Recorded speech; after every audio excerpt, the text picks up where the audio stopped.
Welcome to another episode of the AlbumReview.net podcast. I'm Greg Potters.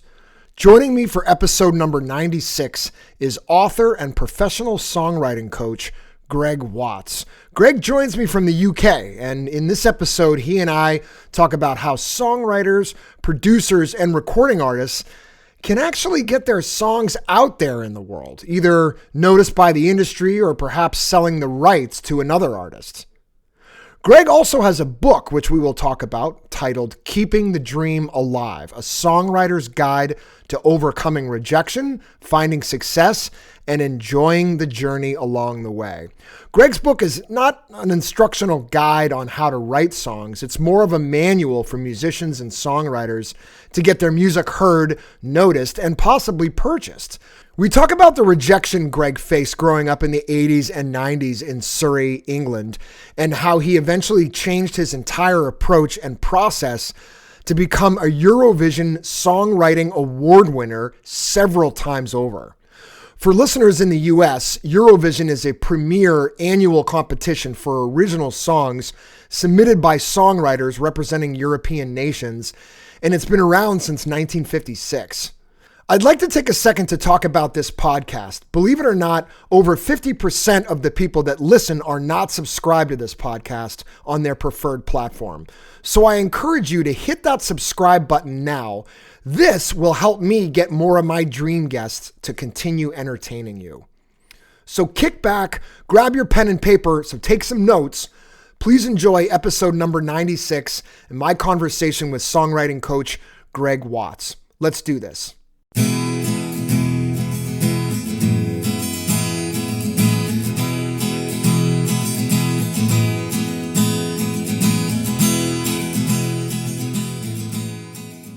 Greg, a lot of this stuff is in your book, but for the listeners, I wanted to dive into I want to do a lot of things during this call. First of all, Thank you so much for coming on and joining me today on the podcast. I wanted to learn more about, I read your book and I have so many questions, so I had to actually condense them a little bit.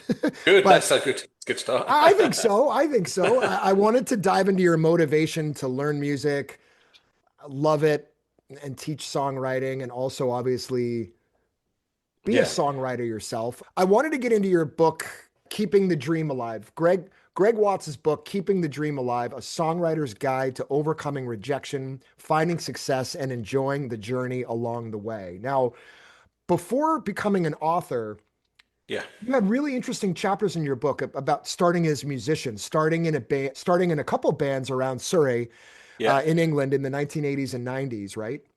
Yeah, that's true. Yeah. And one thing I really admired, Greg, was, you mentioned it in the book, is that you wanted to write your own songs rather than play in a band that just did covers, as I call them. Tell me more about that motivation, to do so. Yeah, I don't know if it's just the way I'm made. So I just remember very early on I was so inspired by songs. My whole life is about, there's a song that reflects part of my life in a sense. And it started very early. And I had people around I had my cousin bring in his records. I had my parents' youth group bring in theirs. There was just, and my parents' records from the 60s and 70s. So there was just music in the house all the time. And it sort of triggered something in me, emotions, I would say, that made me feel like I want to write songs. And I think I never had the discipline to learn an instrument in the same way as other people. Some people would sit down and they learn instruments. Amazing. My discipline was, I want to write. So in a sense, I learned keyboards a little bit. I learned keyboard riffs. I learned Axel F, played it back in music class and people thought it was good. But in a sense, before I was learning, or the discipline of having to learn, I was already starting to think, well, how do I write this? How do I do my own? And I was looking on the back of Duran Duran covers and looking at the lyrics and thinking, well, how do I write my own lyrics? And so it was already, I know I'm a creator. Mm-hmm. You've got great people out there who are musicians, who are amazing musicians, but they don't create, they play other people's music. Right. And that's fine. That's brilliant. We need those people. But I'm someone who always has been a creator, even in the business. it's an entrepreneurial thing as well, in a sense. I was always creating new business ideas. So that with the songwriting, that's why I was writing my own songs. I was almost forming bands to help me sell the songs because I'd worked out it was very hard to get my song to, let's say, Michael Jackson in the 80s. Right. But actually, the best way might be if I write songs for a band, sort of a made-up band, and or an act. And that's kind of how we got our first sort of interest in record deals was writing songs for ourselves. And I'd get a female singer, and it was very much sort of like late 80s, early 90s. So electronic music was in, and you could record it yourself, and Right. Right. so that was starting. So, but it was all I would say something I now know, being 51, I'm a creator. So then it was more like I just was following the path that inspired me, and learning discipline way never inspired me, but creating my own stuff really did. And So I'm sure this could set you up for a long answer, but I guess I was curious right out of the gate. And I'm like, should I wait till the end to ask you? I'm just going to ask you now, how has songwriting changed your life? gosh, Can't that's a big question. I just think it's in me so much. If I didn't do it, I imagine. really don't know what I would do. Yeah. There's an element, and I do come across. So I do a lot of mentorship now, and I do come across a lot of people who are in their 30s, 40s, 50s, and they're doing an amazing job in making lots of money and certain things. But they're like, but I put creativity down, and I've had something missing. So I think the way it changed my life is it's allowed me to travel, which is super inspiring. So I think my inspiration is music, song, travel, people. So I got to meet lots of people all over the world and write songs. And for me, that's like I'm almost playing. I'm having a fun life. Right. And I almost look at people sometimes and I think I've got a lot of friends. So my daughters are 16 now, but I remember when they went to first school and their dads were all up working in London, an hour away. Yeah. 5 a.m. get up, coming home at 8, and their kids were in bed. Yeah. And they never saw the kids. And I I just was know. like, this I doesn't know. make any sense. They were earning lots of I'm money. with you, They're a lot Greg. of they're far richer than I are. Right. Right. So Right. in some ways, maybe that, but it was almost like I also think I remember losing a friend at 14. He died. And I think that affected me a lot to go for my dreams, to think he's not here. I got goosebumps when I talk about it, but he's not here. I've got to live and enjoy life. And I've always had that feeling of joy every moment because you don't know when you're not here.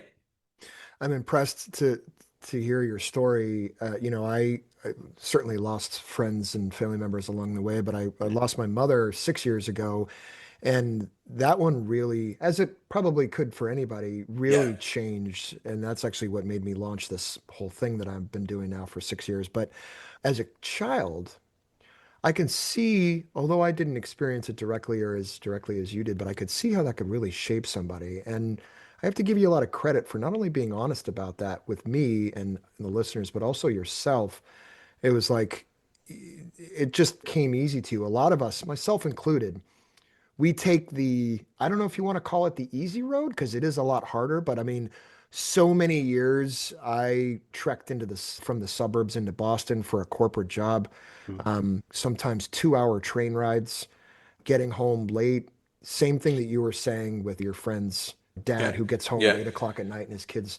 So it takes a lot of guts to say, I'm going to do something that I'm going to be happy with, because I think most people, they either don't want to make that sacrifice or they're afraid to. And I would put myself in that category, Greg. So Mm. I think that's what makes your story even more interesting is Yeah. when I read your book, I wanted to learn more about your motivation. You just gave me a really good Yeah. explanation there. Good. Your book, Keeping the Dream Alive, I'm going to say it again. I'm going to say it a couple of times. A songwriter's guide to overcoming rejection, finding success, and enjoying the journey along the way. Greg, I know you mentioned a lot of it early in your book, but like, could you share with me what were the goals that you set out to achieve by writing this book? About writing the book. Yeah. I would say during COVID, you suddenly have this. I think I read a book and I remember I can't remember what the book was called, to be honest, but it told me to imagine my own funeral. And I was Okay. reading this during COVID, and it sort of says, what sort of legacy do you want? One of the questions was, again, more not about are you successful, but what legacy do you want to leave? And I've got lots of people who have mentored me. I would say they've mentored me without telling me they've mentored me in some ways. I've got lots of people, my grandfather's in there, people, obviously, but other people along the way have mentored me. And I think it was during this time I was realizing I was a developer. I was doing football coaching. I was realizing in the publisher world that I've always been someone who develops other people. And even when I was writing songs, I think I was developing the people in the room or developing the song, not necessarily, again, the best writer, but I was the one who was able to develop to make it better, if that makes sense. Yeah. So I think the motivation was I wanted to tell my story. And I'd for years been writing songs for other people. And when you write songs for other people, you're writing their story. And this was, I've got a story. I feel like I've got a story to tell. And I started to do it in COVID. And a lot of it was for my kids. I felt I want them to know more about me and where I came from. Then I started a mentorship program after COVID 2022, I think it was. We started it in June. And that kind of became, I'd say the book kind of feels like to me, it's got two parts. It's got a bit of my biography, Definitely. how I get there. And then it's almost like, how do we turn that back into advice for songwriters? So the mentorship that I started in 2022 is kind of the second part of this. And then it was Christmas 2024. I saw an article which said, write your book in 30 days, an advert. And I thought, it's $99. What have I got to lose? Because I've been sort of sitting on all the ideas. I've got lots of bits. And I followed this email instruction thing, wrote the book. He said, give yourself a consequence or a reward. I'm not a consequence person. That authority and things like that doesn't make me do stuff, but actually reward does. And I had a songwriting camp coming in Spain. And I sort of said, well, if I get the book done by the songwriting camp, I'll give myself 4 days holiday before the camp starts. If I don't get this book done by the songwriting camp, I'm writing it 4 days during when I could be holiday. Right. So this is a big incentive.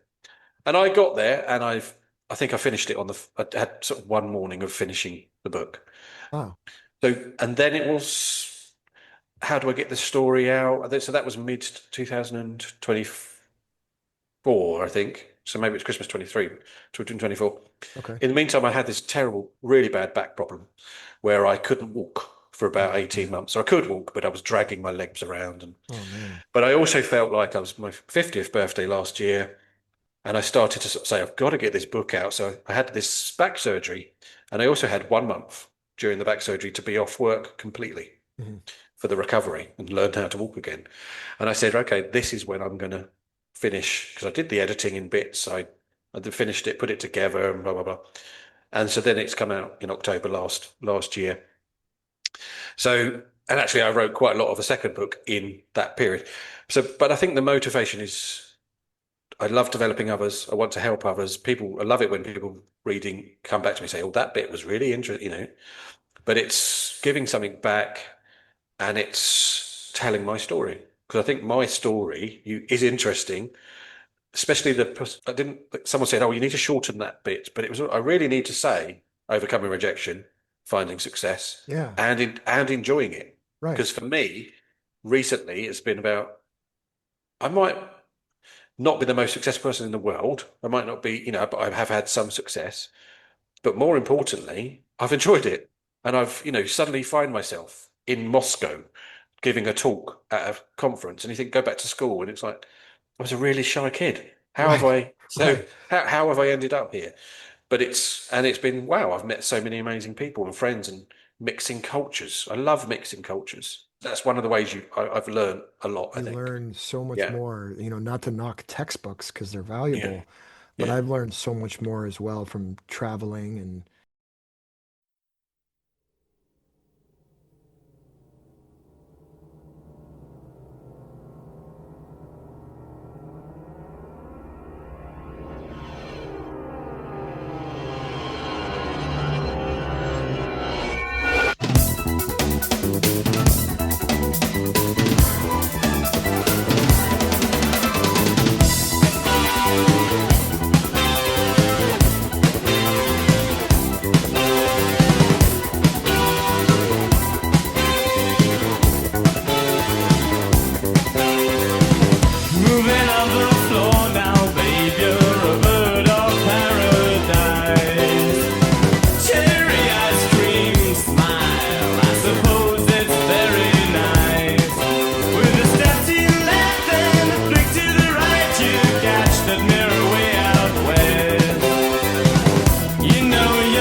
favorite thing to do is to sit down. My next wish would be to sit down at a table, maybe a bottle of wine or something, and just have people sitting around the table from different cultures, or maybe even different employment backgrounds, like a doctor or a lawyer, or somebody in politics, or somebody that's in the business of improving the environment. Anything like that, just to kind of learn from them. Right? Yeah. So Yeah. Your book talks about a ton of things, and I really liked when you were going into the steps and details to recording a successful record. Could you elaborate more? I guess what struck me was when you found out how the Beatles recorded Sgt. Pepper's. How did that shape your recording process moving forward? That was, well, the Beatles. When you discovered the Beatles, I remember say in the book, there's a particular moment where a girl gave me a cassette, said, here's the Beatles, you should listen to this. And it was just like, wow, mind blowing, because it's like, and then I must have been reading books as well, and a lot of it talks about songwriting, and the Beatles were the best examples. And just this thing that you listen to the song, and somehow it's got only 4 tracks. It's like, how has it only got 4 tracks? Because I can hear this vocal and that vocal, and I can hear 8 trumpets and this. Right. So it made me, again, I guess, what I wasn't disciplined at was learning the instruments, but I did get excited and inspired about how do I record? How do I do this? How do I duplicate what they did?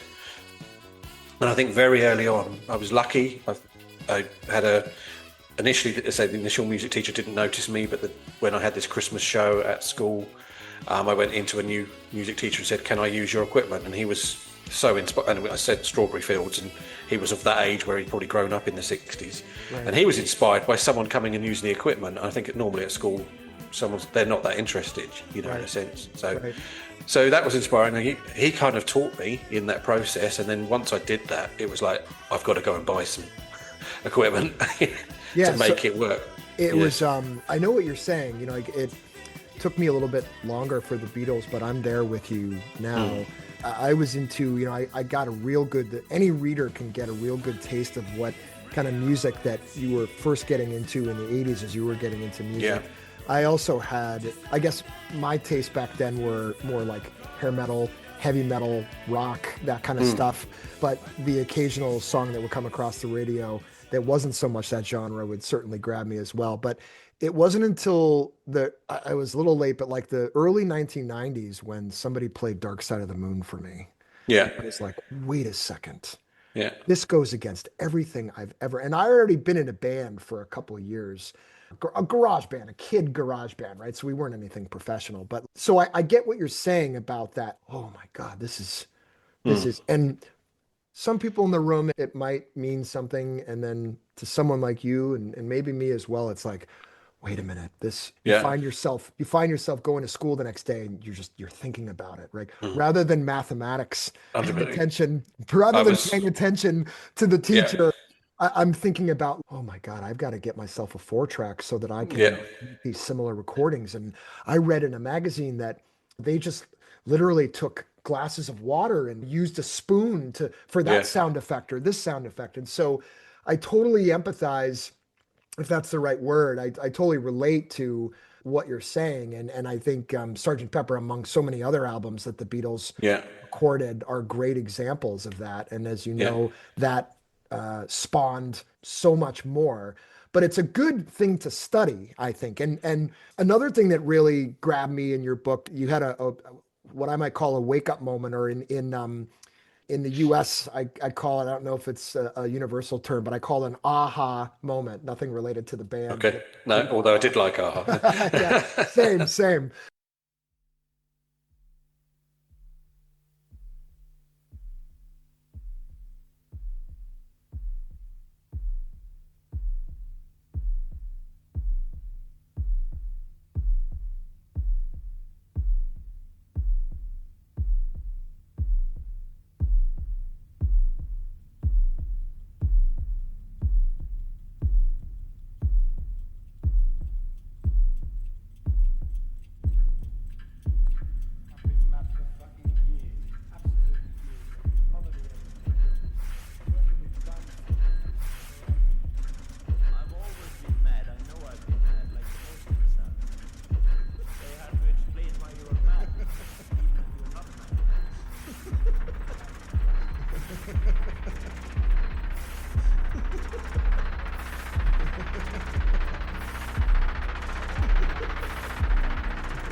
Don't be afraid to care. Leave, don't leave me. Look around, choose your own ground. How you live, how you fly. Smiles you'll give and tears you'll cry. All you touch and all you see is all your life. After an opportunity to be signed to a record deal sadly faded away, you wrote that experience really helped you understand what you wanted in life. You note that you knew you were not an artist, quote unquote. You were referring to more of a lead singer, right? When you used the word artist. Okay, right. Yeah. Okay. You weren't a frontman like Mick Jagger or Michael Jackson, but in my opinion, Greg, you're certainly an artist. I guess Yes. I use the term artist more to be somebody who's creative, right? Yeah. And so would you use the term artist more to describe somebody who sings? No, and I guess it was the difference between artist and songwriter. Right. And the question, the Japanese lady, Dr. Uchi, still remember the meeting we had, and she grilled Oh, me really? like anything. I hacked like anything. And, and I said songwriter and singer, or songwriter and artist, because I was into George Michael and he was a songwriter as well as a singer. Absolutely. So, well, I didn't say it because I didn't think I was an artist, but it did, I left that room, even though they'd offered me a deal.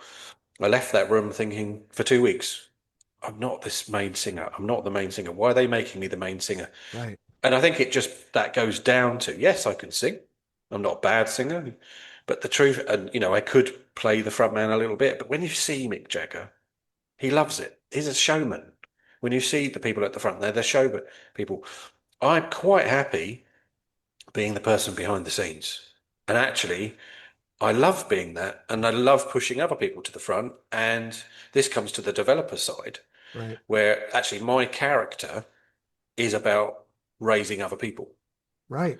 So Right. actually, me being it's interesting. You've gone in the book. I kept being brought to the front several times, but it was like, well, I'm not that. Even even when I was recording Strawberry Fields, and as I said, my gift of the gab mate came in to record it, and he couldn't sing, so I did it, and so suddenly I'm the one. But it was only because I think I only did that to fulfill the purpose of I was the best one at the time. But in Sure. truth, when you see George Michael, Right. Stevie Wonder, Michael Jackson, blah blah, these people are wow. Yeah, They're different level. they're performers, Right. Right. singers. I can sing. That's two difference. They're performers that are amazing singers. I'm a songwriter that can sing. Yeah. It's Yeah. a little bit. It's a difference. So, Well, I give you a lot of credit too for once again another example of kind of being true to yourself, right? Because you could have easily been like, well, these people want me, and how many artists, how many musicians out there are like, well, I'm not really this, but if you're going to pay me a lot of money, or you're going to give me there's I didn't get as close as you, but I had a little like I recorded a demo in the late 90s, early 2000s, and I had this guy in Boston who was sort of feeding me this like, oh, you could be really big. But I started getting a little creeped out when he started saying, well, just come back tomorrow with like this much money, and and I was like, so, yeah. but the thought of what's the word I'm looking for? The thought of potentially getting a record deal, or in your case, getting a record deal, and then saying like that, this isn't me. Like that's another testament to how you stayed true to yourself. And I don't know if a lot of people would do that. So this is another thing that I really admire and respect about you, Greg. And anyway, so you go on to note that what you really wanted in life, and you just said it, was to be a songwriter, to be, and I love this, to be in the background, quote unquote, the background of the music industry. So Yeah, and even the business side, years, at the beginning, I was running a record shop at school, and I was doing doing car washing with my friends, and they were doing the car washing, and I was the businessman, to raise money to be able to record stuff. So there was always a business mind going on, and I find that also that's creative. I'm always thinking about the business side. Recently, there was something I had one part of the business was really not working, and I had to really think about it. And it was quite scary, but there was a point where this is also quite exciting. I've got to I've got to think out of the box.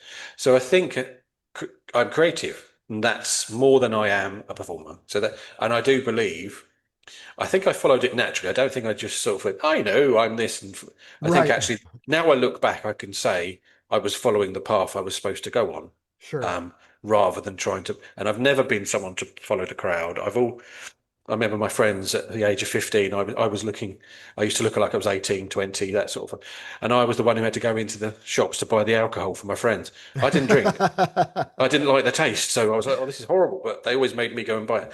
So I never would follow the crowd just for A the good sake of it. friend. Yeah.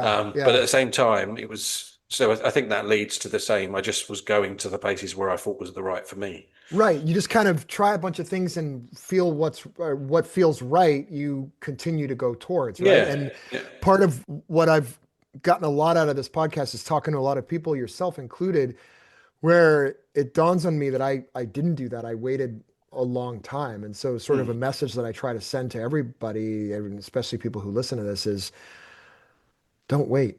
And Yeah. to parents out there too, if you said this a couple weeks ago, if you uncover that your child has a talent, whatever it is, whether it's sports or whether it's art or whether it's whatever, fishing, I guess I could go under sports, Yeah. whatever it is, feed it. Feed it. I think my path was really more like, well, Greg, that's really nice, but it's not going to really make you a lot of money. So finance is really where I Yeah. think you'll really, and I bought into that. I bought into that for a little while. So But that's the way the world tells us it finance. You've got to it have a pension. You've got to have this. You've got to have a more in England. It's got to have your own house. And right, I haven't got my own house. Now I did have once, and I sold it and made a bit of profit, and I rent.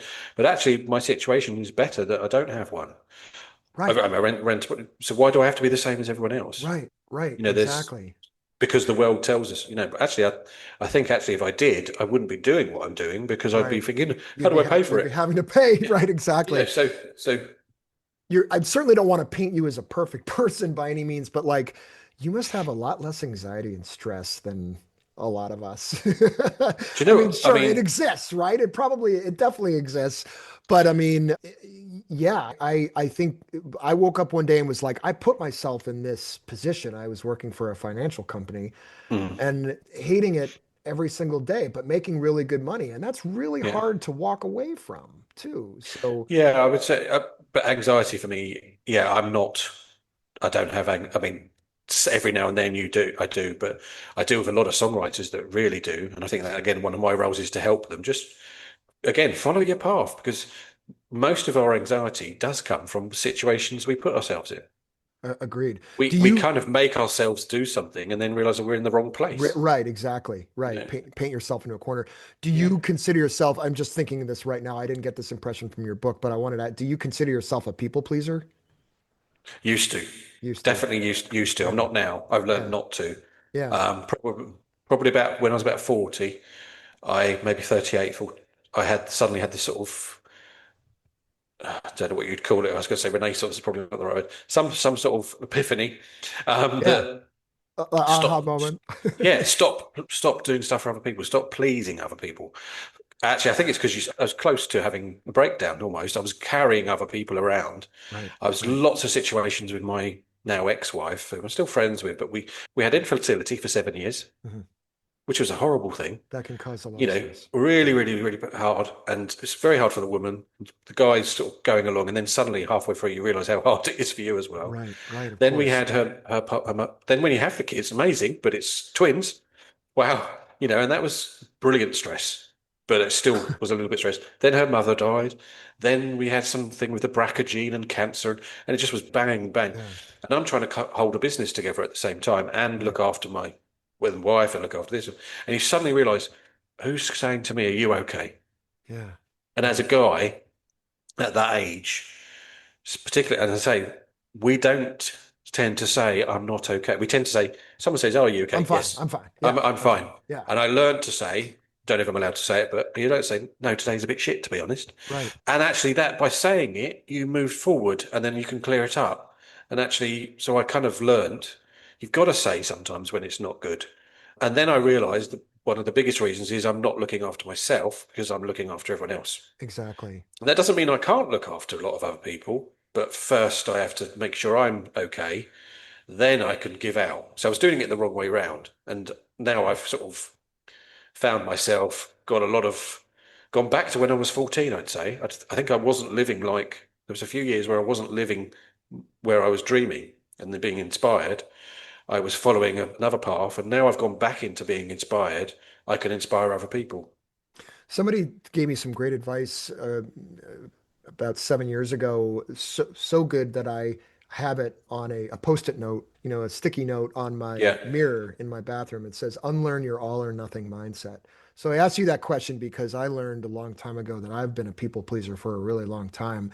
I would get all this stuff dumped on my plate, and I wanted so badly to make sure that people knew I was trustworthy, yeah, that I would take on too much, right? yeah, And then I thought, well, I'm either this or I'm a jerk, right? And so yeah, that's what kind of where that unlearn your all or nothing mindset, that phrase that yeah, I yeah, heard comes from. And I really think it's metaphorical as well. And I really apply it to a lot of different things yeah. also. It's like, okay, I have an electrical problem in my house. Like, am I going to go ahead and fix it, or am I going to call a professional who really knows? Well, let me take a Mm, look at it first yeah, and let me yeah. see, but then let me make the right call if it's too much for me. I'm not a licensed electrician. I'm not a No. trained electrician, right? And that might be a silly example, but so, you show many examples in this book, Greg, of really knowing yourself. And granted, you went through some changes and some phases where you were but you said it yourself just a moment ago, you were doing a lot as a kid and a teenager, kind of what felt right. And you're like, well, I'm going to go along this path. And now when you look back at it 20, 30 years later, Mm, you're like, I was on the right path, but you had to make some mistakes along the way. But, again, it's something that I don't think a lot of us do. We wake up at 50 and we're like, oh man, what have I been mm. doing for the last 35 years? Yeah, And, mm, yeah, and you run out of time, right? Like that's, I yeah, mentioned Pink because Floyd ticking away the moments that make up a dull day. Like yeah, it goes back it's to we only have a certain amount of time. We don't know how long that is, so I don't we want to don't. be not have lived my life like I should have lived my life in a sense. Absolutely. I have Absolutely. today. I had a one of the ways I do look sort of listen, and I don't. I today I had a day where I sort of gave myself a day off. I've done a little Good. bit of work, but I've Yeah. gone away and try and do this once a month and kind of think, am I just repeating everything for the sake of it? Am I just doing? And actually, today I went and sat by a lake for an hour, and straight away I knew I'm doing something and I need to put it down Yeah. because I'm doing it because everyone expects me to do it. I've Yeah. done it for years, and actually, I get that feeling that I need to put it down because something else.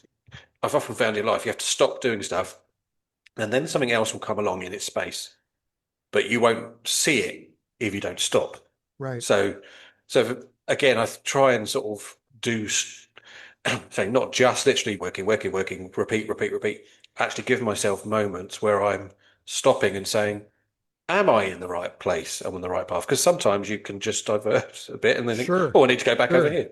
Right. So yeah, But also, Greg, you brought up something really good that I wanted to touch upon. You were doing something productive. See, I used to have the mindset like I'm not working right now, I'm not being productive, but hopefully this statement makes sense. You are making a deposit into the bank of positivity. And what I mean by that is, again, I used to look at taking a break from work as wasting time, or I, mm, I really should be in front, where going and sitting in front of a lake and thinking is so much more beneficial. Shouldn't yeah, say more beneficial, but so my point, it's part of the process now. And when you structure your day, I don't know if you're as structured as I am, but like very, I learned very about a strict. year ago Yeah, to put everything on my calendar. And yeah, as a little rigid and militaristic as that sounds, I'm a lot more focused when I'm doing that one thing. And I know if yeah, I've scheduled 2 o'clock to 3 o'clock, I'm going to go take a walk, or I'm going to go sit by, I live near a lake as well. That's making a deposit into the mm, bank of either humility or the bank of just like serenity or whatever yeah, words you want to use. yeah. And then I don't know about you, but I come back from that break and I'm more motivated to work again. It sounds so simple, Very but simple, but I 100%. but not a lot of people do it. No, I mean, I actually diarise 9 o'clock, 10 o'clock, 11 o'clock, 12. So Good I for you. know what I'm doing. Exactly the same reason, because when I do a focused thing, I juggle a lot of different things. But if I do a focused thing, I do it so much better. Yeah. And again, beginning of this year, so I always get a big year planner and I start putting dots around it and things like that. And I remember 2 years ago, so this was 2024, again, my parents, they're 75, 76, and I thought, I haven't got them for much longer, and they inspire me. So I'm going to every couple of months, going to make sure I go and see my dad and try to see my mum, who now lives closer, sort of an hour every couple of Fridays, make sure. And I did it and it was inspiring. And then the year after, something happened where I forgot, and it just stopped. And the reason I forgot is I didn't diarise it. So it's very simple. Today, today's day off was I went and saw my mum for breakfast, and then I did go home and do a little bit of work just to finish something off. But I did it without anyone knowing that I'm online. Right. And then obviously I'm doing this, but I went to the lake. But I think it allows you to stop and reflect and actually be filled. Yeah. My mum's inspiring, so I listened to her a little bit. I had a chat, and I come away feeling like I can give stuff. So yeah. I say this with marriages as well. You should plan in couple time. Absolutely. People are like, oh, that's not very romantic. But the truth is, unless you do that, you suddenly realize you're not you're not feeling very together. Oh, it's because reality hits you really hard. Yeah, right? You have kids and you have jobs, and next thing you know, a month goes by and you've barely had a conversation with each other. Suddenly you realize we go on holiday and think, oh, we've talked a lot. I wonder why. It was because we made time for each other. Right. So it's actually all very, very simple. Yeah. But it's in making, and again, a lot of things I do with mentorship is make time. Yeah. Put it in your diary, be regulated with it, because things happen to take you off that. And of course, every day, I'm not perfect every day. Sometimes something will come in and I have to deal with it and I can't. Sure. But at the end of the week, when you look at it and go, well, I've dealt with everything I had to do, then again, that's inspiring and you feel like I can have the weekend off. Absolutely. I very much feel, as a creative person, if I don't stop at the weekend, at least one day, I'm no good on the Monday, Tuesday, you by burn Tuesday, yourself out, right? I'm tired. So I've learned to be disciplined in that. Stop, put my phone away, don't answer texts or, I've kept emails off my phone. Good for you. Lots of people are always like, can you look at that email? Like, well, no, because you can get me on WhatsApp, but I'm like, I'll look at it on Monday. I'll do it on Monday. But you have to create those boundaries. Otherwise, you will get drowned, because that's the way the world's made.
Greg, were you born in the month of January? Yes, January the 6th. Yeah. I'm the 12th. Right. Yeah. I was picking up. I was never a huge believer in astrology, but when I got to university, when I got to college, there was a girl who, she was quite strange, but she picked me apart right away and was like, and this was, I was 18, so I was still extremely naive to most things in the world.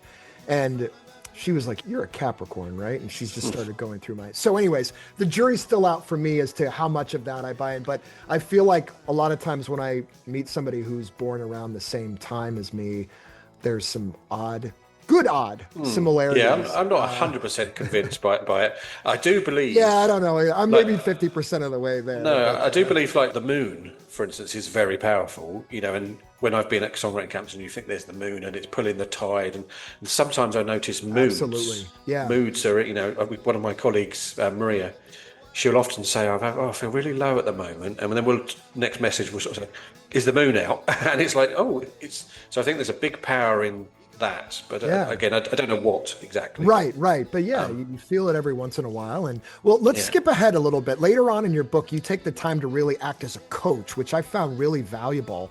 As a coach, maybe a songwriting coach, you really provide tangible evidence and advice in your book for people trying to work in the music industry, all taken from your actual real life experiences. For instance, you encourage the reader to first determine what's their goal, right? That was in, I think it was chapter 7, if I remember. Yeah. For us to really achieve something in life as a business owner, I know you have to set your sights on something, because just going out there and seeing what happens, it doesn't always work. And I'm not saying don't be creative and let the chips fall where they fall, but you have to have some sort of direction. We were just talking about that. You touched upon it with diarizing everything. Yeah. So I really like that about your book, Greg. And also you really encourage, let's call your readers your students for a moment, to ask themselves these questions. One, where are the markets that need your songs? I thought this was awesome. Like, you break it down.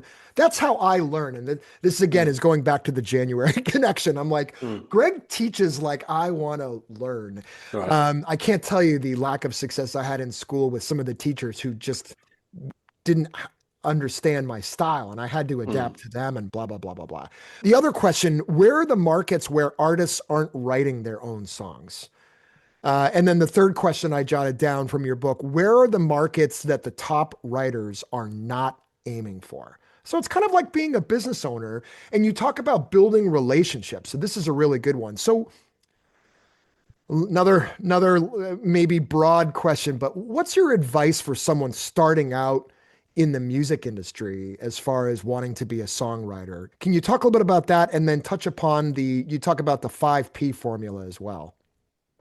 Yes, I would, as a songwriter now, I would get involved with other songwriters, getting songwriting communities as quickly as possible, because I think doing it alone is tough. You got no feedback. You got, you're sending a demo somewhere, and it's like we'll call it like an abyss, in a sense, nothing, nothing. But actually, if you've got people around who can actually say, yeah, that's good, or I would do this or do that. And actually, I find songwriters are very much of the same mindset. So I could go on I remember going on a songwriting camp in Spain, and I would sort of help run it, and came home and thought, everyone understood me. This is super weird. And then come home and no one understands me. And then go back on a camp and everyone understands me. So there's, it's like, I don't have to explain myself. So very biggest, feeling. Find your people, find a team, find people around you, because your connection is one connection. You may have 5, let's say, but if you're with this one and you add someone else to that, you've got 10, and then you add someone else to it, you've got 15. So this is business mathematics. You're making your chances bigger. It is. You're also 101. Yeah. So there's an element of this. Some of it is, it's logical. And I think going to the places where, I have so many people come to me and say, I want to write this, and it's the biggest market in the world, and I'm up. And I think, well, you're an unknown songwriter. That's fine. You might be the best, could be the best in the world, but they're not going to take you until you've had some track record. So let's get your track record in places where people aren't bothered. Right. K-pop at the moment, everyone, we've now got the top American writers in K-pop. 10 years ago, they weren't there. So it was much easier. Right. But now they're there. Should an unknown songwriter be aiming there? I'm saying, if that's your dream, definitely keep aiming there, but have some thought about where else is more realistic.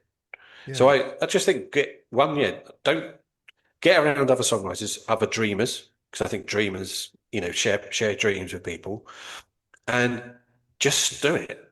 Get yourself to, I made a lot of my business by going to conferences and events, and actually I think that that is songwriting camps. That's for songwriters. Go to songwriting camps, and basically your connections will grow, multiply, because you're a mix of other songwriters, and suddenly you come back and you're inspired, and you're ready, raring to go. That you've got the energy to do it, rather than go back. Let's remember, nearly every songwriter I've interviewed to come on the mentorship, 97, 98% of them says, I feel really isolated. It's like, but you say you're isolated, and then I've spoken to another 300 songwriters who say they're isolated. Why don't just do this together? Then you won't feel isolated, and it makes a big difference. For podcasters, there's a lot of different networks that I belong to where we can kind of communicate.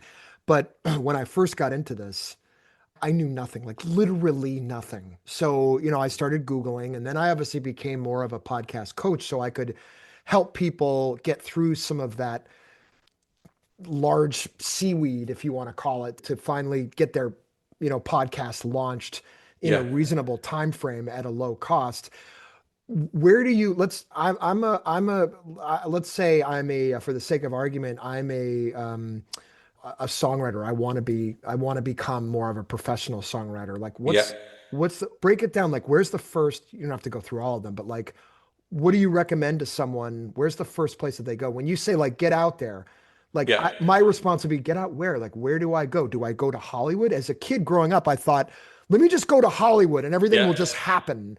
But like, where would the first place you would recommend somebody who's completely green, never done it before, but they want to do it?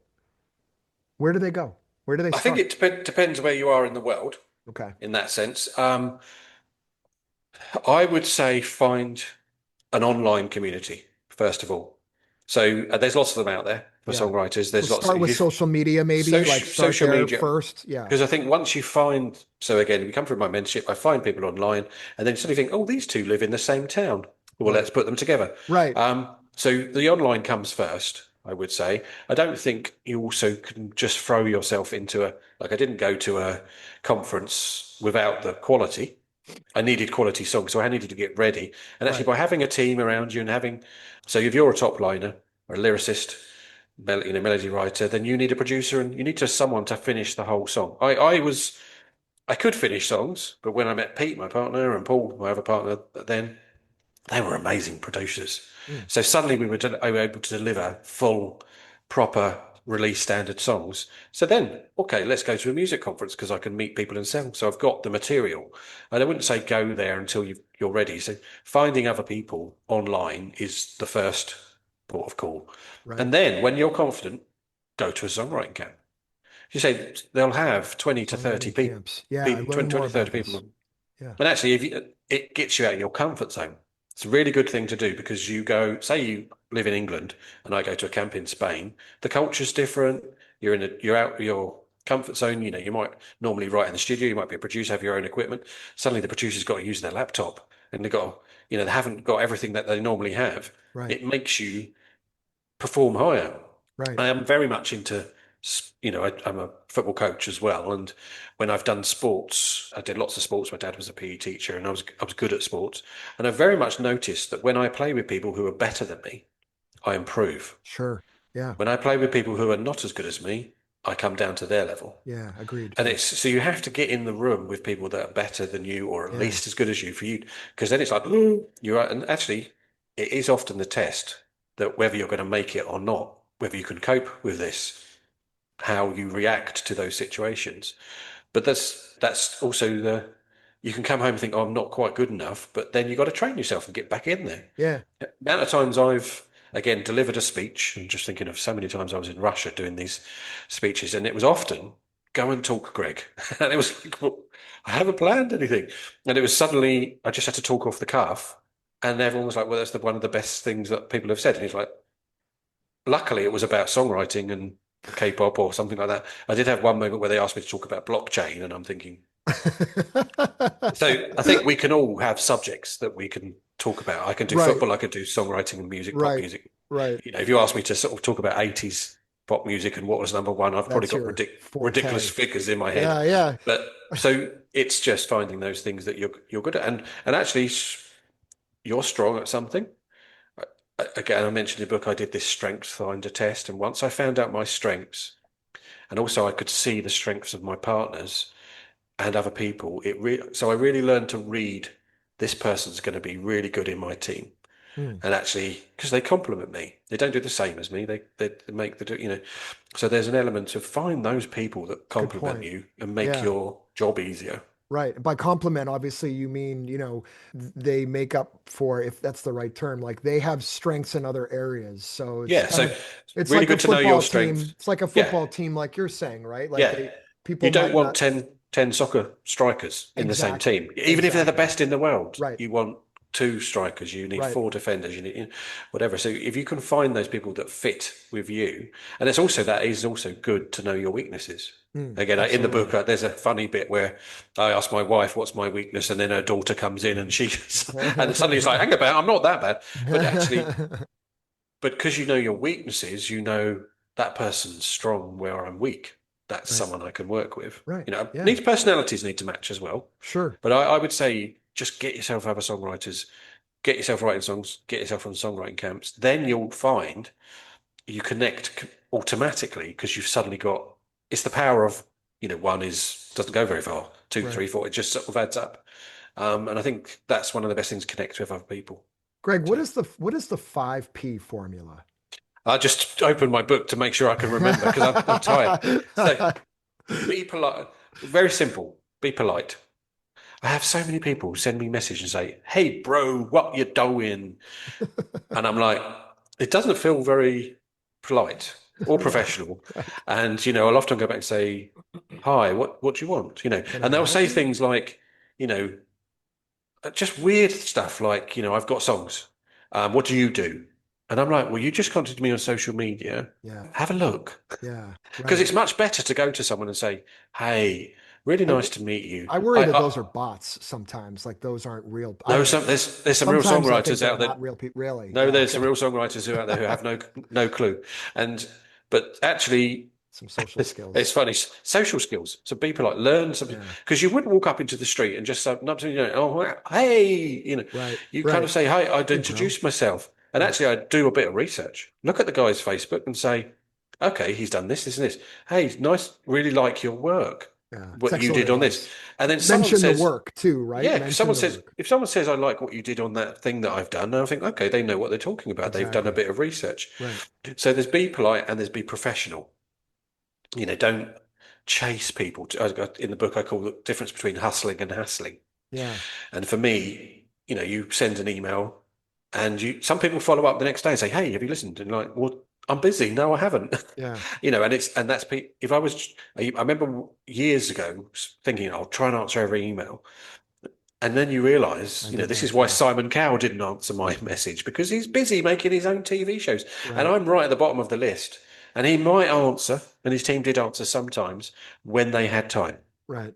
So don't follow up the next day. Give them a week, 10 days, and say, is it lost in cyberspace? I'd really, like to connect with you. And actually, I do this now where people come back to me 10 days later and say, "Have you got that email?" And I think, "Oh, I've missed it." But it makes me go, okay, this person's hungry. Right. They're not hassling me. They're just like hustle. It's okay, like I was. Yeah. I'm not going away. I'm not going to annoy you, but Persistence. I'm not going to go away, Yeah. which is the next one, It's a persistence. healthy persistence. Right. Yeah, Leading which to is the next one. never give up. And I had that with the BBC. So I did Eurovision, which is what behind me, and many years knocked on the door of the BBC, and the BBC just ignored me. And I kept going and I kept going. And then I went for, well, they're not interested, so I'll go to another country. And I kind of got into Eurovision with Norway and then went back to the BBC and said, "Oh, I'm in Eurovision." And they were like, "Not that interested." And then suddenly I got another email. And at the bottom, I could see the sort of forwarded bit, "Are you interested? Can you be bothered?" I think it said to the other guy. And the other guy was really bothered. He was hungry and he was like, "I need to work with Greg because I've seen that he's doing something at Eurovision." He rang me up and it was like talking to my brother. And it turned out he lived 15 minutes down the road. So I had this persistent connection for 10 years that never happened. And then the door opened just like that because I didn't Wow. stop. And then when I was professional and I kept going and I provided them lots of songs, 2 years later, I ended up as the head of the BBC music consultant for Eurovision. So it was like I was at Europe. My dream was to get to Eurovision with the UK. And suddenly I'm there as the person who's in charge of picking the songs. It was just like surreal. But it went from nothing in 3 years to absolutely everything. For some of our naive American listeners, Eurovision is essentially a music competition. Could you Yeah, elaborate just a teeny bit more, just yeah. defining what it I is would for say those it's like the starting? Olympics. So it's the biggest show in Europe. And let's Huge. say huge, 40 different countries. They have to pick their own song, and sometimes they have their own national final before that picks the song, which is also huge programs. So it's like having an X Factor in each country, and they pick the best song and the best singer, and then they all go to whoever won last year. This year's going to be in Vienna, Austria, and they compete. And it's usually 35 to 40 countries. Some sort of don't enter, sometimes they pull out or they go back in again. And it's, again, the show. So, an example, I work with a guy called Ian Kerno. He has sold millions, hundreds of millions of records. He was number one in America in the 80s with Kylie Minogue and Rick Astley and all sorts of artists. And the first time we went to Eurovision, he turned to me and said, Greg, this is the biggest thing I've ever done. And I'm kind of looking at him going, really? But he was saying the show. So again, I think if you think of the Super Bowl and how the Super Bowl was put together, or the Olympics, it's the Eurovision is the version of that. Yeah. So all the countries compete. They have interval acts. Justin Timberlake, Madonna have been the interval acts. So they know you get shown on Eurovision, 250 million people are watching your song. That's huge. So if I go back to my school days, my dream was to have my songs across the world. I didn't know how that would happen. I assumed, it'd be a bigger UK artist or American artist. But actually, Eurovision is doing that for me. And also, the J-pop and K-pop we've done is often number one in America and number one in the world charts. So it wasn't how I planned it, but it's happening because I went to the right places that, Eurovision wasn't interesting for UK writers 10 years ago when I started. So I've now had 18 entries in 11 years, Wow. which is unbelievable compared, I got two more in 2 weeks, the last 2 weeks. Yeah. But UK artists are now starting to be interested because they're seeing, okay, this is interesting. We can put an artist in, you can release a Polish artist, can cross Europe because they're shown on one TV show. Right. So it's a vehicle to get people out of their country as well. So Yeah. why wouldn't I do that? Of course. Yeah. Getting back to the 5 Ps, did we cover? Yes. I think we did 3 of them. Or We did did go polite, professional, and persistence. There we go. We've got present quality, which is a bit of a loose P, but present quality, not quantity. Because I think, like I said, if I give you 100 songs, Right. you're going to go, oh, that's nice. But the first song is the best song always. If I ask you to give me your best songs, you'll put your first song back. Agreed. And then your second one, third one. And even if those 3 are good, by the time I've got to 8, I'm a bit bored of listening to this. Right. Not because they're not good, but it might be the similar. But people it's have limited time as well, right? Yeah, You got to hit them. totally. It's kind of like social media. You present one great song. Yeah. Your one great song, they'll ask you for another one. Yeah. Yeah. If you don't, That's if good you give them advice. 10, people will be like, oh, Yeah. kind of feel a bit overwhelmed when I get that. It's when am I going to listen to them? Right. Right. In a That's a great sense. So, point. and the last thing was keep it personal, nurture relationships. Keep it personal. Again, Okay. the guy that I got me into Eurovision, in a sense, we became friends. We worked together a lot. We talked a lot. We connected a lot. We shared love of music. So I think most of my business over the last 20 years is a repeat business. So once you're in it and you like people and you enjoy working with them, then people, and you deliver quality, because quality is important. If I've got a great personal relationship and I give rubbish, then it's not going to work. Right. To deliver quality, they will come back and ask you again because they like you. Right. I'm the same. I'm organising song camps and I'm picking people and I know they've got a really good track record and this and that. And then I know this one's a bit awkward. And I'm a bit, well, maybe I won't invite that one because they make the whole camp awkward.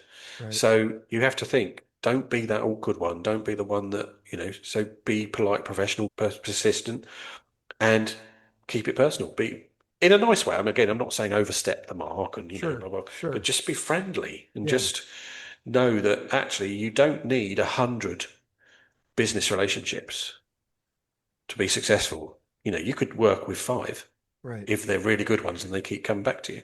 Right. Yeah. Of course, look for new ones and build on them, but the bigger you get, the less personal it gets. So you then need other people to help. So. you gave some great advice to people who are like just starting out. One question I wanted to ask you, do you recommend like once someone is somewhat established, well, I guess define the word established, Greg, but once they have some songs that they want to present and they're sort of following along with those 5 Ps, do you recommend songwriters partner up with a publisher early on, or does that usually come naturally later, or how are people doing it these days? All depends if it's the right, again, this is the personal thing. Right. If you partner with a publisher who gives you no attention, totally the wrong thing to do. If you partner with a publisher that kind of believes in you, gets your back, takes you to camps, puts you in relationships, pitches your songs, then that's going to be a bonus. You lose a percentage, but you've got someone who's on your side and in your team. Right. I also say, don't stop pitching yourself, even if you've got a great publisher. That publisher, so like me, I'm a publisher. I'm very connected in Eurovision. I'm very connected in K-pop and J-pop. I can do some EDM. I've got lots of pop connections around the world, but I'm not so good at sync at the moment. So don't rely on me to do every single thing. I'll do the best things I can. And of course, I'm trying to find sync partners and get, placements like that. But also, if you stop pitching, you've lost the momentum. So you should also be thinking, well, I've got some connections and I could give them to this person as well. And of course, talk to your publisher about it and say, I can do this. And any sensible publisher would be like, yeah, go and pitch there as well. Because you may be stronger than the publisher's relationship. Again, this is who's got the strongest relationship. Right. Right. Often I'll work with people in what we call sub-publishers or business in Japan, and I'll give them the songs, and I know they're the ones that can connect me to the artists. Right. So if I have to get to every single top artist in the world, I won't have those many connections, but my business partners around the world might. Yeah. So it's good to who's the best connected. What's the best way, Greg, to connect a songwriter with a music supervisor or sync agent? Like how, I guess first off, before answering that, like what do those people do? Who are they? So a music supervisor is someone who supervises the music on a film or TV show.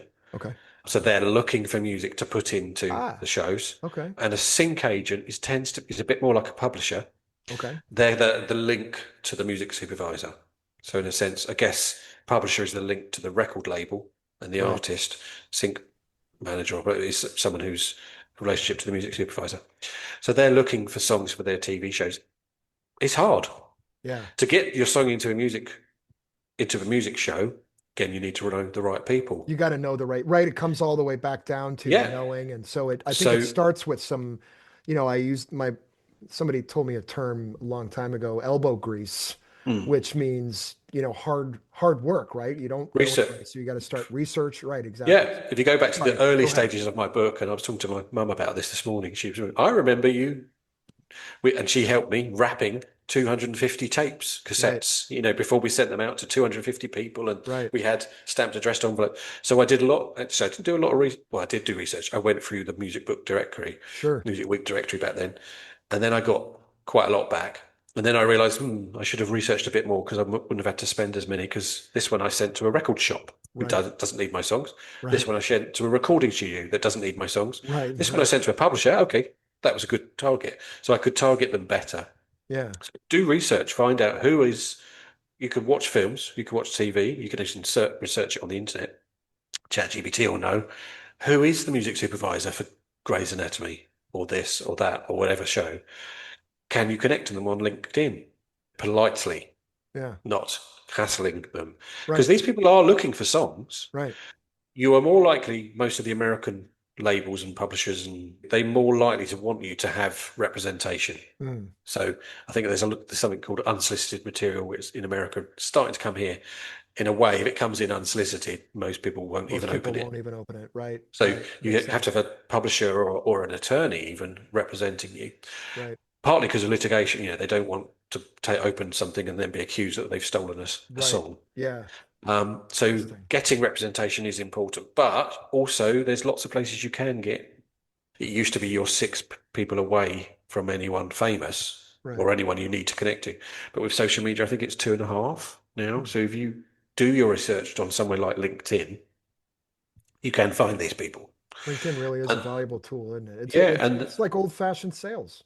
And it's business. So they know that if you're contacting them, it's business. It's not Facebook or Instagram. You can contact people on those as well, but that's a bit more, I think LinkedIn is more likely to find the people doing the More jobs you're. professional. Yeah, Yeah. I look at it as I use it every single day Mm. for so many purposes, but I think it's more of a professional. I don't necessarily Yeah. love how it's kind of turning a little social media-esque. Like I wish it would kind of stay a little separate from your Yeah. Facebook or your Instagram, but Yeah. it is the number one place to go really for to create a business relationship. Yeah. Yeah.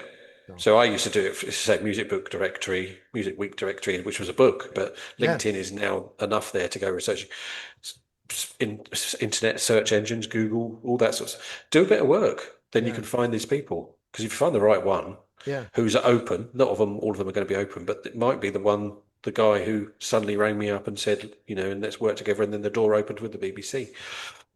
But it wouldn't have worked if I hadn't have done the pushing and finding and blah blah blah. I think the So clear advice you're giving people is like, okay, hey, if you're, because I know a lot of creative types that just they don't have, they feel very uncomfortable selling themselves, and they either have to get over that, or if not, then they really need to understand that they're going to have to partner or hire yeah, somebody, right? Like that yeah. agent. I am actually not good at selling myself, which sounds weird, but I actually early on built into my brain team. Yeah, I'm selling my team, right. which became much easier. Or I'm selling Pete, who's brilliant. Because it's an English, maybe it's an English thing. You're telling it, saying how good you are feels a bit weird. But actually, once you do it I about your agree. team, really easy. And then Yeah, it's like my team's cheap. And actually, you can add my success, that person's success. My team's success is a lot bigger than yeah, my own success on its own. that's And really that good. breaks doors down. And suddenly you're not bragging. Yeah. You're talking about how good people are, and actually that's worthwhile. That's So really good advice, Greg. I also like how you break down in chapter 13 the actual schedule. So this goes back a little bit to like creating a diary, putting things in your yeah, diary or your calendar, but the schedule that someone goes through in songwriting camp. And you've talked yeah. about songwriting camp already, how you've been to them, you've hosted some I've as hosted well. lots, hundreds. Yeah, that's Yeah, incredible. Like so, and in summary, you also write like if you take anything from this book, please grab a hold of these things. One, love what you do and do it well. I just think this is such great advice. Love what you do and do it well. Number one. Two, find like-minded people who will support you in your journey and support them in theirs too. This is almost like an outline from our conversation, Greg, that yeah, you've been saying. Three, keep seeking inspiration and inspire others too. That's kind of what going back to what you were saying, yeah, finding your people, right? Keep writing and learning your craft. We obviously have to we all get writer's block. We all get yeah, burnt out. Take that time, put it in your diary, put it in your calendar, go to that lake like Greg did this yeah, morning and go yeah. sit by that lake, It's amazing how quick the rejuvenate. creativity Oh comes my when God, right? Just you're I by hear a couple bird chirps and that your like thing, sparks my your view behind you. That sort of you're in that moment. Suddenly, it's like, oh, here I go. I'm back inspired again. something about That's mountains for me that just like I see them and I just get yeah, inspired. Uh, Five, keep the momentum and keep following the flow. Again, like never give up. Take some breaks. You're gonna have to, but like don't give up. And because yeah, I think you won't be able to live with yourself if you at least try. yeah. You'll die a happier person that way. I've had a lot where it's like if the momentum's going, keep it's like follow it because suddenly it stops and you're like Yeah, right. and you want to. It's almost like pushing a stone down a hill is much easier than pushing it up a hill. So when the momentum's there, just follow it I because it. go ahead. I'm sorry. I didn't mean to cut No, you so off. it's like the door's open, get in, because it won't be open forever. So Yeah. that's what I get that feel. We had kind of one of these moments over the weekend where last weekend where we won in Luxembourg for the national final, which means we go to Eurovision. But I had 6 songs out of 8 in the final, which was one of these biggest. And I was like, I don't know if we're going to win. But I kind of felt go and enjoy it. Just go and enjoy the six. Yeah.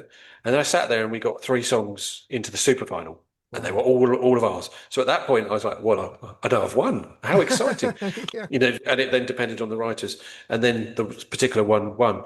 But it was almost like that is you don't get these moments in your career. So I could have not gone. I nearly didn't because I had flu a bit, and I know, Mm. and I thought, no, go and Yeah, enjoy you it. mentioned. Yeah. Win, lose or draw, you Yeah. had this amazing moment. But actually, the flow afterwards. You're just getting people approach you. The doors are opening. Some success is happening. Just lots of things suddenly like, this is a magical period where we might only get 2 weeks of this magic. So it's get in that mood, jump in the river, follow the flow, everything that happens at this point, because it might not last forever. Yeah, yeah, absolutely. That goes back. So, like number six, you write, never give up, or never give this up. Of course, great advice, right? Like I would be heartbroken. I've had days where I've wanted to give up, and then I'm just like, I got to keep going. I got to keep going with this music. I got to keep Yeah. going with this business. Many days before about giving up. So, Yeah, right. Yeah, and we all feel that way. So I think yeah, everyone who reads this can empathize. yeah, 7, celebrate every success like it was the first or last, and celebrate your team's success too. You just touched upon that a minute ago as well. yeah, Stop and smell the roses once in a while. And that's something yeah, that I've learned to do. yeah, The first band that I interviewed on the podcast, when they invited me to one of their shows, and it was a pretty big deal. It was a pretty big yeah, show. And I just remember like going to the concert and being a little nervous. Because normally I'd go to concerts and I'd have a couple beers at the bar and be that guy, woo! But yeah. this time I was actually sort of like, no, this is business Greg today, and Mm, I'm going to be more professional. yeah, But I took a moment to stop and smell the roses, and I was like, a year yeah, ago, I would have never even imagined. So your advice is excellent, and I think people really need to yeah. hold And on I to was, that. going to say, well, I think I lost that at some point. We were being quite successful and forgetting that we should, and this guy came in who we started to publish, and he was like, "Oh, you've got a cut to, and he bring in a bottle of champagne," and we're like, "Okay." He's really excited every time, and his excitedness about, I guess it's because it was fresh. It made you go, and again, we might never get another one. Right. We might, and he would go. He'd get a cut in Japan or a release in Japan. He would take himself off and he'd go and watch it in the Tokyo Dome. Wow. And it is one of the best feelings for a Very cool. songwriter. It's got to You be. watch your song You back. So watch that's your creation. yeah. So Yeah. that's where I guess that was one of the proudest moments this last weekend, where it was just like, wow, the whole show is ours almost, and you Yeah. realise It felt like 3 years of work plus another 10 years of work and you, and people are texting saying, "Well done, you've been working so," and you just got that. Yeah, this is a moment. Just live in it for a bit, in Yeah. a sense. And then And your yeah, last one, you write, please, 3 times. Please, please, please don't ever stop believing or keeping the dream alive. Right back to your book. Greg, not only does this book tell a great story of your journey, but I like to think of it as a manual, so to speak, meaning this isn't just a read once and then you're done, put it on the bookshelf. This is a book that you can have at your bedside or on your desk to continuously go back to and refer to different chapters when you're in that particular instance. And you're going to, I think it's something that can add value more than just once. It's not, so mm, that's how I look at it. yeah, You also have a song camp coming up, I read, in April of this year, April of 2026, that people can sign up for and attend in Barbados. Is yes, that it's in is that Barbara. right? Yes, Tell me yes. a little bit about that. So I guess so. Yeah, Song Camp in Barbados. We connected. This is exactly what I said about go and connect. I ran a camp in Spain 2 or 3 years ago. A couple of people from Barbados came.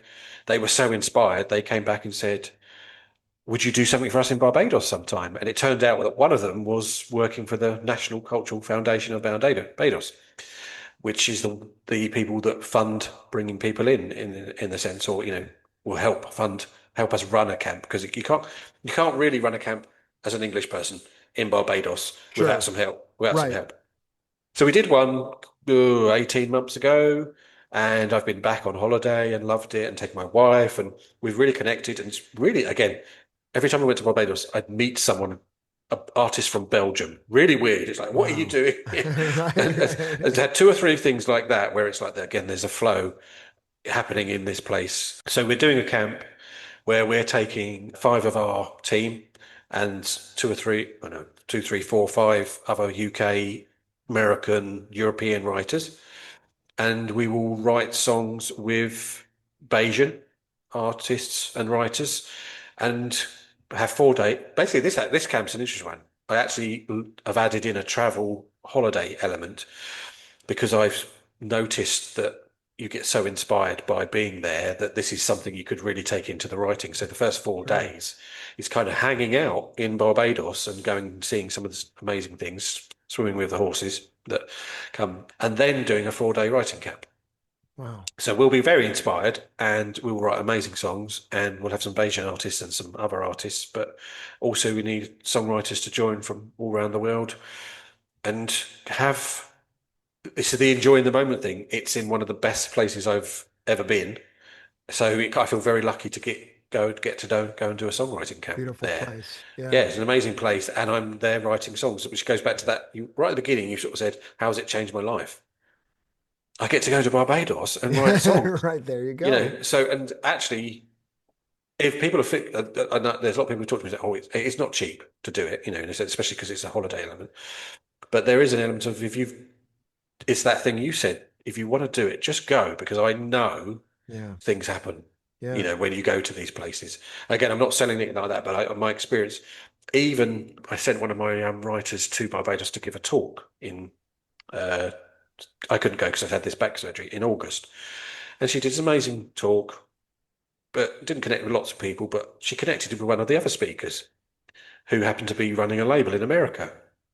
And a few months later, he's come back and said, "Can I take 2 of the songs that you've pitched me?" And it's like, she's had to go, a Swedish A&R from our team in UK has had to go to Barbados to connect with some guy from America. Wow. That's how it works. Yeah. You follow, you get in somewhere connected, and because you moved, things tend to happen. Yeah. And how can people, I don't know if it's full or if people can still sign up. No, there's a couple. Where do people go to look up the information? My Facebook is the best place for, which is Facebook, Greg.Watts, www.facebook.com. Greg, or no, just Greig Watts. Very Watts. easy. Yeah, Okay. Greig, different Greg to you, Yes. Watts. Yes. Or send me an email, and it's also on our website, probably dwbmusicgroup.com, but send me an email and I can send the information out. It's April the 12th to the 20th, the whole April camp. 12th to the 20th, 2026 in Barbados for you songwriters out there. Yeah. Greg, thank you for coming on the podcast. For the listeners, I want to remind them they can pick up Greg's book, Keeping the Dream Alive, A Songwriter's Guide to Overcoming Rejection, Finding Success, and Enjoying the Journey Along the Way on Amazon. And Greg, on your website as well? Where's another place? Just selling it on Amazon at the moment. Just go through there. Amazon. Yeah. Okay. Yeah. So go on Amazon and type that in, Keeping the Dream Alive, A Songwriter's Guide to Overcoming Rejection, Finding Success and Enjoying the Journey Along the Way. Just type in, I think I typed in Keeping the Dream Alive. I think if you do Keeping the Dream Alive, it should come up. If you can't find it, Keeping the Dream Alive and Greig Watts with the I, and then that definitely comes up. So yeah, that's what it did when I tried it. So and it's on there as the paperback and an audio AI version now as well, which was funny making, having to sort of correct, every now and then. What's it saying? I don't know. What it's like a sat nav. Right. It's like reads that one of the must have words. been an interesting experience. It was interesting experience. Yeah, that was. Yeah. But, well, thank you again, my friend. I wish you nothing but success moving forward. Good luck with the healing from your back surgery. I haven't had anything as serious as you with the surgery, but I've had significant back problems since 2008, and it is an ongoing battle. So I can somewhat empathize, but best of luck to you. And just again, thank you so much for coming on. I think you originally reached out to me and I read your bio and just really found it fascinating. And it's just, not only are you a January baby, but I think there's a lot of similarities here. We've got almost the same name, haven't we? Exactly. Gregory Potters. Pretty much. Yeah, exactly. So, but thank you again. I really enjoyed this conversation and I hope we can do it again at some point. Yeah, and thank you for having me. It's been great. Really good.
Thank you again for listening to episode number 96 and my conversation with author and songwriting coach Greig Watts.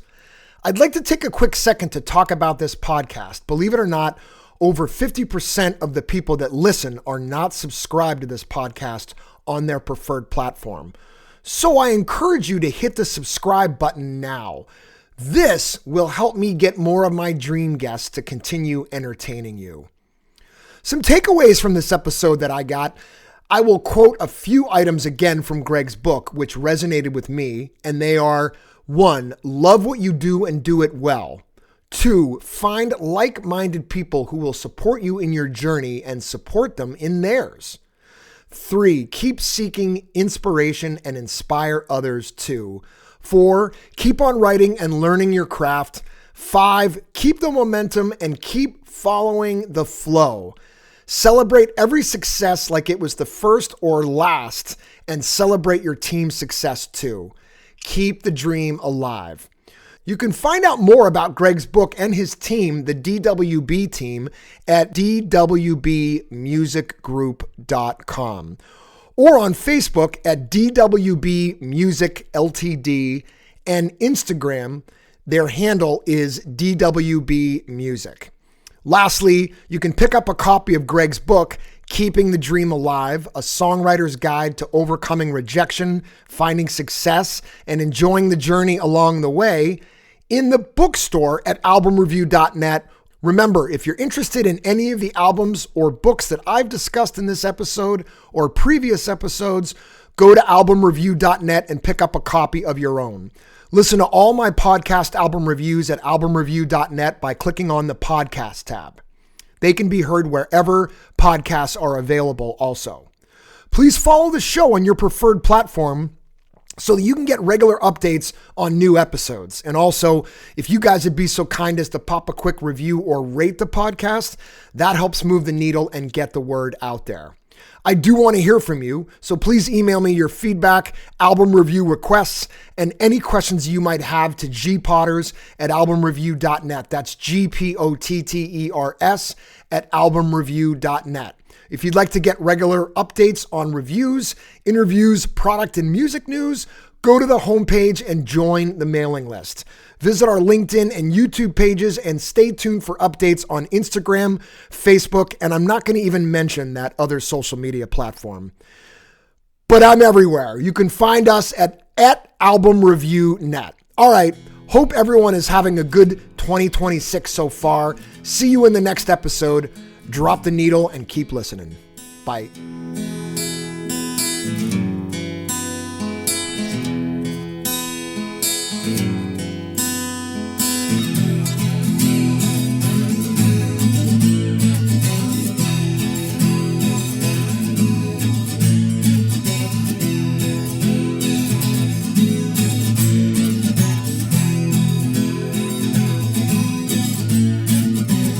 Take a trip down by the highway.